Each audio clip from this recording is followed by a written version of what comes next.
নমস্কার বন্ধুরা, PPT easy কুকিংয়ে আপনাদের সকলকে স্বাগত। আজকে আবারও একটা দারুণ মাছের রেসিপি নিয়ে চলে এলাম।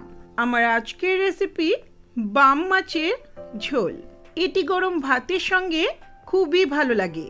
বাম মাছ কতটা স্বাস্থ্যকর তা হয়তো অনেকেই জানেন। আপনারা অবশ্যই নিজেদের মতো করে বাম মাছ রান্না করে থাকবেন।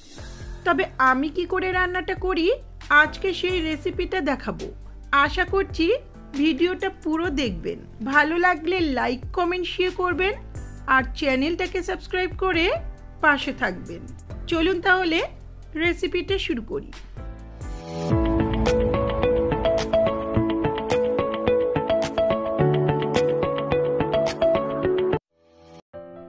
সবার প্রথমে এখানে নিয়েছি 300 গ্রাম বাম মাছ। আমি লোকাল মাছ পেয়েছি, একেবারে তাজা আর ফ্রেশ। বাম মাছের উপরে এই কাটার অংশটা আর মুখের কাছে যে কাটা থাকে সেগুলো কেটে আর পেটটা পরিষ্কার করে ছোট ছোট টুকরো করে ভালো করে ধুয়ে নেব। এগুলো কাটা হয়েছে। এখন এতে সামান্য একটু লবণ আর হলুদ দিয়ে ভালো করে মেখে নিচ্ছি। চাইলে সামান্য কাঁচা তেল দিয়েও মেখে নিতে পারেন। এতে মাছটা ভাজার সময় তেলটা ছিটবে না।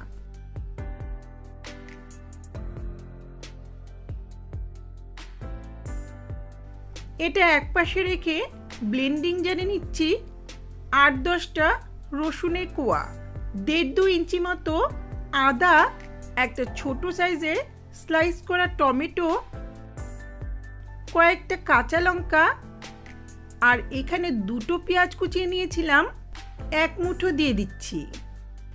এখন এটা মিহি পেস্ট বানিয়ে নেব। চলে যাচ্ছি রান্নার ধারে। গ্যাসে একটা কড়াই বসিয়ে 3-4 টেবিল স্পুনের মতো সর্ষের তেল ভালো করে গরম করে নিচ্ছি। তেল ভালো করে গরম হলে গ্যাসের ফ্লেমটা লোতে রেখে নুন হলুদ মাখানো মাছগুলো দিয়ে দিচ্ছি। বাম মাছ ভাজতে খুব একটা অসুবিধা হয় না। এগুলো ভাজার সময় ভেঙে যাওয়ারও সমস্যা নেই। মাছটা না ভেজেও রান্না করা যায়, তবে আমি এখানে হালকা করে একটু ভেজে নিচ্ছি। প্রায় 2-3 মিনিটের মতো উল্টে পাল্টে মিডিয়াম ফ্লেমে মাছটাকে ভাজতে হবে। খুব বেশি কড়া করে মাছ ভাজার প্রয়োজন নেই। মাছগুলো বেশি ভাজলে শক্ত হয়ে যাবে। মাছগুলো ভাজা হয়েছে, এখন তুলে নিচ্ছি।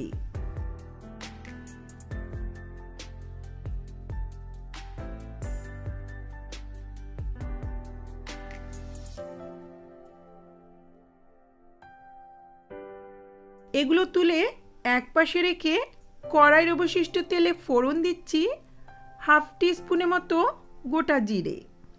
ফোড়নটাকে একটু ভেজে নিয়ে গ্যাসের ফ্লেমটা লোতে রেখে দিচ্ছি একটা বড় সাইজের ডুমো করে কাটা আলু।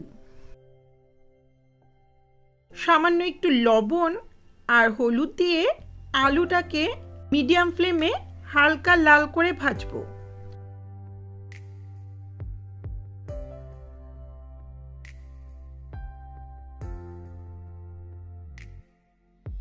আলু হালকা ভাজা হলে এখন কুচনো পেঁয়াজগুলো দিয়ে দিচ্ছি।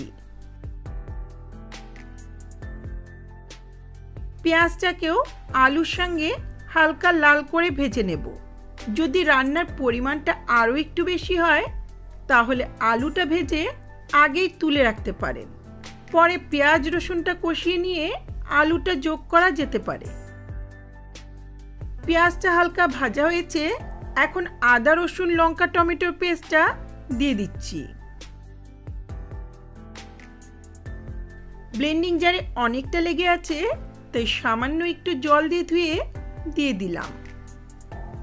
এখন এতে দিচ্ছি 1/2 টিস্পুন করে হলুদ গুঁড়ো, জিরের গুঁড়ো, ধনের গুঁড়ো, কাশ্মীরি লাল লঙ্কার গুঁড়ো। এখন লো ফ্লেমে আদা রসুনের পেস্টের সঙ্গে মশলাটাকে ততক্ষণ কষাবো যতক্ষণ না জলটা শুকিয়ে তেলটা বেরিয়ে আসছে। মশলাটা কষানো হয়েছে, দিচ্ছি প্রয়োজন মতো উষ্ণ গরম জল। গরম জল দিলে রান্নার স্বাদটা ভালো হয়, রংটাও সুন্দর থাকে।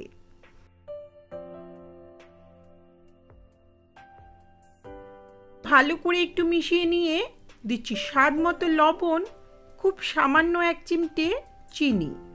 আমি চিনিটা দিয়ে থাকি টেস্টের ব্যালেন্সের জন্য, তবে পছন্দ না হলে নাও দিতে পারেন। এখন ভালো করে মিশিয়ে ঝোলটাকে মিডিয়াম ফ্লেমে ততক্ষণ ফুটিয়ে নেব যতক্ষণ না আলুটা সেদ্ধ হয়ে যাচ্ছে। আলুটা প্রায় সেদ্ধ হয়ে গেছে, এখন ভেজে রাখা মাছগুলো দিয়ে দিচ্ছি। হালকা হাতে মিশিয়ে নিয়ে 5-7 মিনিটের মতো মিডিয়াম ফ্লেমে রান্নাটা হতে দেব। রান্নাটা প্রায় হয়ে এসছে, গ্রেভির কনসিস্টেন্সিটা একেবারে পারফেক্ট হয়েছে। এখন সবশেষে দিচ্ছি কয়েকটা চেরা কাঁচা লঙ্কা। আমি গরম মশলা দিচ্ছি না, তবে পছন্দ হলে গরম মশলা দিতে পারেন। আর রান্না করব না, ঢাকা দিয়ে গ্যাসের ফ্লেমটা অফ করে কিছুক্ষণ রেখে দেব। কিছুক্ষণ পর দারুণ স্বাদের বাম মাছের ঝোল সার্ভ করার জন্য রেডি। এই বাম মাছের ঝোল গরম ভাতের সঙ্গে খুবই ভালো লাগে। খুব সহজ সিম্পল একটা রান্না, তবে এর স্বাদ কিন্তু অসাধারণ। তাহলে আগে কখনো এভাবে ট্রাই না করে থাকলে একবার হলেও আমার মতো করে রেসিপিটা ট্রাই করে দেখুন। আশা করছি রেসিপিটা ভালো লাগবে।